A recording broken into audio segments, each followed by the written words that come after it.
Welcome back, everyone. Mazda vehicles are known for their fun factor, cars and SUVs, for people who really like to drive. Think of the full-size three-row CX-9 SUV as a Miata sports car for people who have kids and a dog.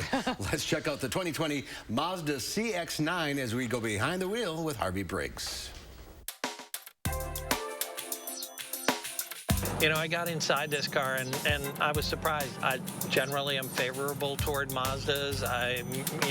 Miata is one of my favorite cars, but it's a very different car from a full-size crossover like this. And the CX-9 surprised me by how much I enjoy it. It drives well, it feels nimble, it's got all the things that you want on it in terms of safety and in terms of convenience and luxury, but it also is just a little more fun. So that's a good thing.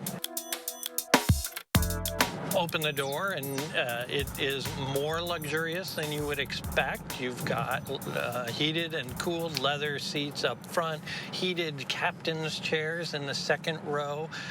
Third row, you even have USB ports back there in the signature trim level like this, so everybody gets to keep their devices charged while you're on the road. So the CX-9 comes standard with a 2.5-liter four-cylinder turbocharged engine that makes 250 horsepower, 310 pound-feet of torque, but that's only if you put premium fuel in it, run it on regular, and you're going to get about 230 horsepower out of it, so not quite as much.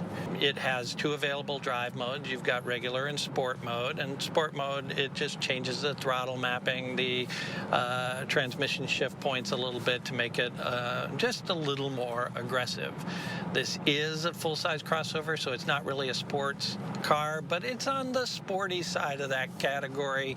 So if you look at this versus the Toyota Highlander or the Hyundai Palisade, this is going to be more of the driver's crossover in the three-row segment.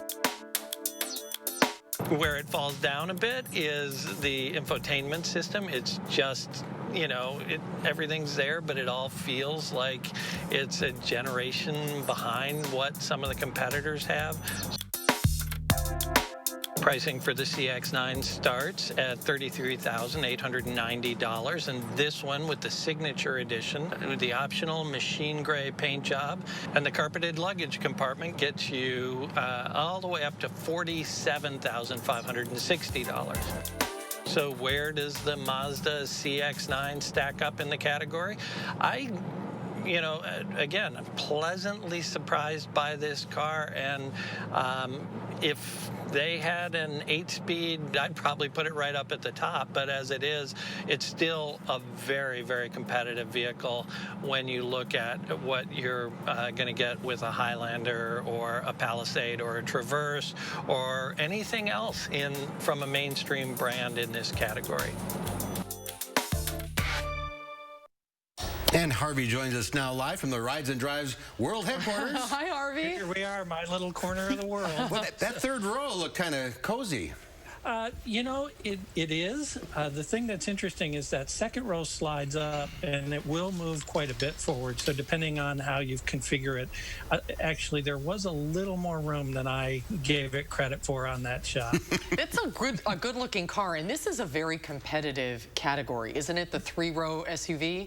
Yeah, it's competitive and it's popular. You know, this is what everybody wants, is that three-row SUV. And so everybody has a really compelling product in the category. I mean, that Palisade is nice, the Telluride, the Chevy Traverse, Ford Explorer. You can go on, and it's like, you know, the 27 Yankees here. It's great car after great car. But Mazda's found their place in it, which I was really pleasantly surprised by. People should put it on the list if they're in the market. The Mazda I think so. CX-9. All right, Harvey, thank you. We'll see you soon. Great. All right. Thank you. Good to see you.